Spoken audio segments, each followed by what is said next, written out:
Our first stop in Zion National Park was Kolob Canyon. It is on the northern part of the national park and is one of the least visited sites. The next day, we went to the main entrance. There is only one main road through the park and it is only 2-lane and there is minimal parking. That road is called the Zion Canyon Scenic Drive and it is a 6-mile road. Because of this, no cars are allowed in the park. But there is free parking at the visitor center and there is a shuttle system that will take you where you need to go. There are 7 stops on the shuttle route and our first stop was the Temple of Zinawawa. That was the last stop on the shuttle route. We got off and did the Riverside Walk. It is a 2.2-mile walk that meanders along the river.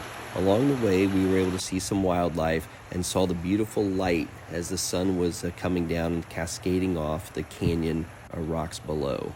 After finishing our hike, we headed back to the shuttle stop and then got on the shuttle and headed to the grotto area.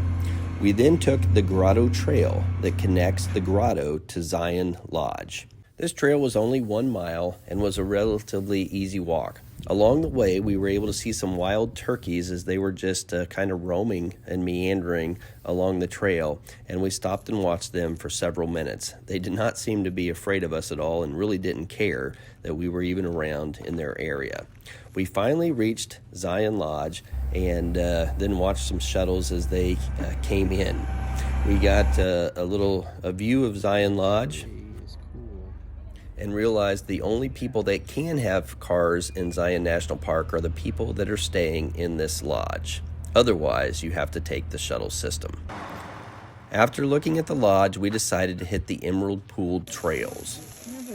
The Emerald Pools Trail is a 2.5-mile hike that takes you to 3 small, beautiful pools. These areas look like little oases throughout the beautiful canyon below. The walk starts out easy, but after you pass the first pool, it starts getting a little bit more strenuous, and you have to hike up a large incline and hike up into the canyon a little bit more. But it was definitely worth the effort. Zion means Jerusalem in Hebrew, and the Holy Sanctuary in Arabic. It is a red rock canyon that has been carved by the North Fork of the Virgin River. This region served as a sanctuary for ancient cultures, Mormon settlers, government explorers, and today's adventure seekers. Zion was a beautiful place, and I can't wait for day 2 here. But since my wife has an injured leg and is afraid of heights, I don't think we'll be doing the Angels Landing hike.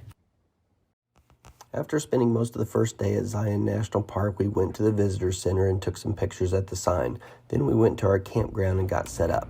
After we were all the way set up, I went on a bike ride and headed back into the park and rode the Paris Trail. It is a paved path that runs through the lower part of Zion National Park. It is a beautiful scenic path, and this was just some of the pictures that I took along the way. We then stopped and took some pictures at the entrance to the park. Then we headed to Zion Adventure to get our gear for our hike in the Narrows for tomorrow morning. We then went back to the campground, ate supper, started a fire, and enjoyed the beautiful sunset in Springdale, Utah. The next morning we got on our waterproof hiking boots, grabbed our hiking sticks, and headed to the Narrows. The Narrows is the narrowest section of Zion Canyon. This gorge, with walls 1,000 feet tall and the river sometimes just 20 to 30 feet wide, is one of the most popular areas in Zion National Park. You can see the Narrows by hiking along the paved, wheelchair-accessible Riverside Walk for about a mile from the Temple of Sinawah. But if you really want to experience the Narrows, you need to grab some waterproof hiking boots, grab your hiking stick, and get in the water and hike upstream. It is a wonderful hike and an experience that you will never forget. A hike through the Narrows requires hiking in the Virgin River. You must get your feet wet since many areas of this hike there are no trails and you are forced to just wade through the river. Most people choose to start their hike from the Temple of Sinawah via the Riverside Walk that I mentioned earlier, and then you walk upstream before turning around and hiking back down the same way to the Temple of Sinawah.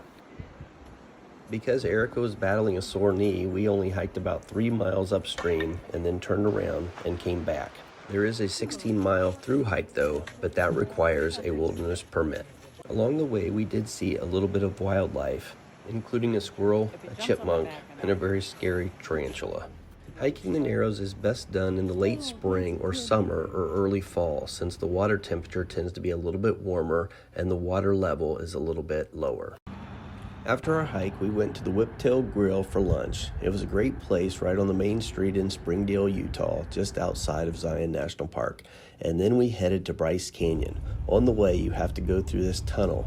It is crazy. It is a long tunnel, a little over 2 minutes long, and it took us a while to see the exit. See the light? It was 2 minutes and